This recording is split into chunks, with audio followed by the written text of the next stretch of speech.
ভোটের ফল প্রকাশের পর উল্টোডাঙ্গার একাধিক আবাসনে অটো নিয়ে বিজয় উল্লাসে স্থানীয় কাউন্সিলর মুখ্যমন্ত্রীর রোষের মুখে পড়তে বুধবার আবাসিকদের নিয়ে বৈঠকে বসল তৃণমূল।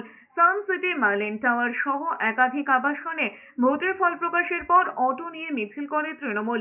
সেই ভিডিও প্রকাশ্যে আসতেই জোর চর্চা শুরু হয় সব মহলে। কালীঘাটে নবনির্বাচিত সাংসদদের নিয়ে বৈঠকে মুখ্যমন্ত্রী ক্ষোভের মুখে পড়েন।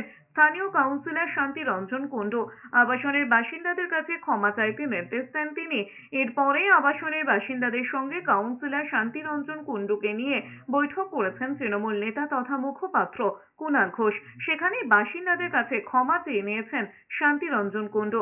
বৈঠক শেষে কুণাল ঘোষ বলেছেন, সব ভুল বোঝাবুঝির অবসান হয়েছে। আপনারা যেমন খুশি হয়েছেন, হয়তো কেউ কেউ একটু দুঃখ পেয়েছেন, হতে পারে। আমরা এরকম করতে চাই না যে কেউ খুশি হয়েছেন বা কেউ একটু বিরক্ত হয়েছেন।